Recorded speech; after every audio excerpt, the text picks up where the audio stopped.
Hey there. Oh, let me try to see if I can see myself. Where are you? Anyway, there we go. Anyway, my question has to do more with the with like cell phone usage.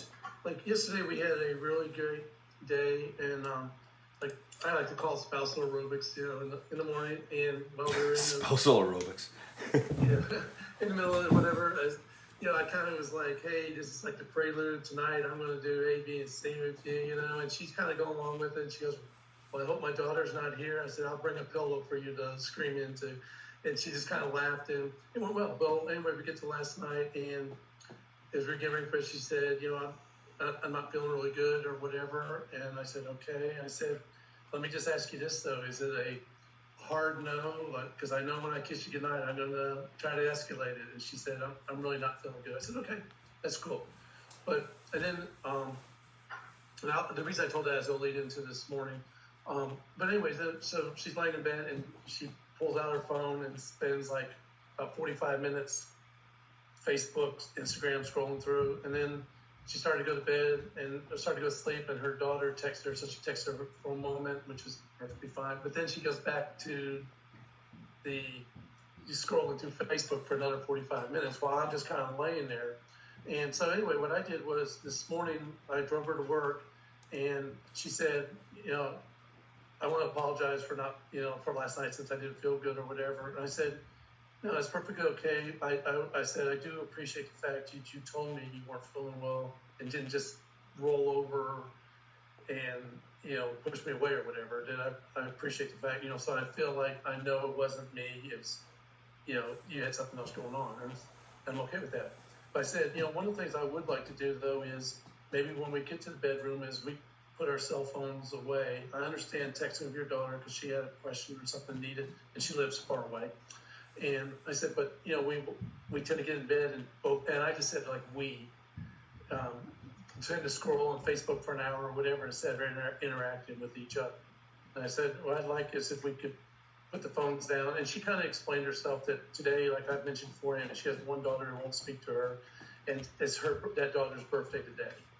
And she said, I was kind of upset laying there thinking about that. And I was hoping that by scrolling through social media, I'd kind of forget about it. And she said, it's really the only night I've done that. And I mean, it's every night, but I didn't push that. I just let it go. And because, we were having a good conversation, kind of explaining where I was at and trying to see what I could kind of leave. Because I go in and I have an emergency alarm I set because she has a tendency to set a ton of alarms, turn them all off, and then not wake up. So I have an emergency alarm that if it goes off, Douglas, what's the question, bud? Because I've got a bunch I can give you here right now. But how do I direct her away from the cell phone or the scrolling, Facebook, social media? All right. So the best way right now is to not have your own phone and just lead by example.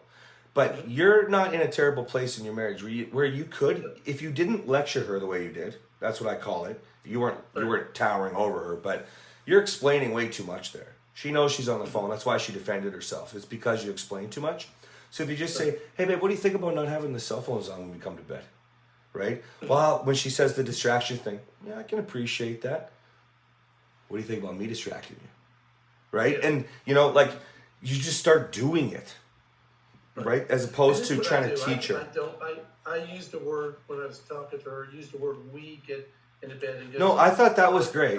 My phone is in my drawer. I can't even see it. I thought that was great, but what you're doing is keeping score right now. And all that's going to do is it helps you explain all the things that are going on. Like I said, she knows if she's scrolling on her phone every night. You do. Mm-hmm. Right? Yeah. So when you keep score like that, you end up talking too much and explaining too much. Your wife's an intelligent woman. You married an intelligent woman. You love an intelligent woman. So don't treat her like she doesn't understand what's going on. Right? Okay. That doesn't mean that she is a little bit complacent with it. Of course, that's part of what happens here. But first step, you lead. Second step, you ask. This is the invite, right? So it's, hey, babe, what do you think? No phones when we go to bed? Let's do some pillow fights. Be fun, right? If you're more fun than TikTok, then she's going to want to interact with you, right? The reason why Kathryn and I will watch a Netflix show 1 hour for 3 hours sometimes is because we're more fun than the reality show. So it takes a long time. We have to press pause. We have to rewind. So just be the guy that you want to be. And that guy will ultimately lead her to want to put the phone down. That does not mean that you will have a wife that catches on to that. I actually have to remind Kathryn with the phone sometimes. She can easily get stuck into the rescue, for example, feeds on Facebook, right? So that doesn't mean that it's perfect, but you want to start with your example. Secondly, we'd make the ask, right? And you might not even have to. If you're just patient and you're showing up in all the other areas of the reset, then she might just intentionally put the phone down anyways. Here's another good example, guys. Lords, when you go out for dinner and she's used to you having your phone all the time and you don't bring it, eventually she asks, where's your phone? Or can you check your phone for maps or whatever? And you're like, I'm with who I want to be with. And that's all you say. And over time, she catches on that you're not using your phone all the time. This is especially important for people who work on their phone. Okay? So now, a couple of other things that I picked up though, Douglas. So when you were asking your wife, don't do that. Just go make your move. You're in a position where you can. Okay? Right. You're already there. So this happens still in your life. So don't ask your wife for permission. Make a move, but deal with the rejection if she's not in the mood. If she is too tired. Does that make sense? Now, it doesn't mean you're not asking and initiating, right? Like, I'm a big fan of like, hey, baby, you want some cock in your mouth? You know what I mean? Like, but this is a different sort of process. And hey, so are you kind of in tonight? Or are you kind of out tonight? What are you feeling? You know? The reason I asked that question was that in the past she has said that she might say that she's not feeling well, and I would continue, trying anyway, and where we get to job, sex, or whatever. Right. And so that's why, my thought was if she said, well, it's not really a hard no, well, then I'm gonna make my move at that point. But if she's really not feeling good, I don't want her to, again, we don't want it to be a chore. And she came to me and she said first up before she said, I'm not feeling well tonight. Well, we've been talking throughout the day. The problem is you're attaching her comfort level, her how well she feels to, am I going to get laid? Right. What happened to, do I care about my wife, right? So, I mean, I'll give, Kathryn's a perfect example. We actually want to get her checked to see if they gave her the COVID vax, right? When she was in the hospital last year, because she gets sick all the time with weird stuff. Fat lips just happen. Like, we don't understand. It's a lot of weird shit.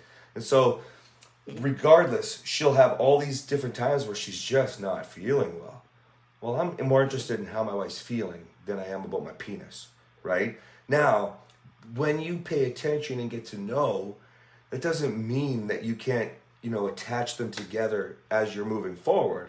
But gauge more important things first, like, does she even have enough energy to be having a good conversation with you right now?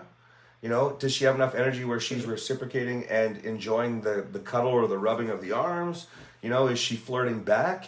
You can figure all that out without having to ask her and attaching it to, well, I don't really care how you feel. I was just wondering if there's still an opportunity here today.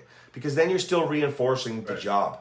In the back of her mind, all she's really going to feel like is, oh man, fuck. All he cares about is his penis, his sex, right? And if you talk to enough lords, you'll see that. It's a very common theme. It's very, very common, okay?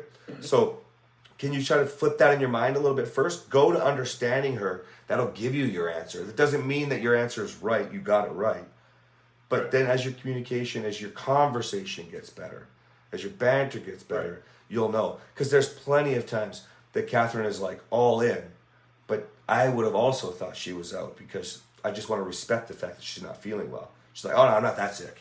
Right. But it's because I flipped my mindset with attachment to it. First I took care of my wife, and now something switched for her. It doesn't matter if she's feeling bad, she still wants to get it on. Right? Right.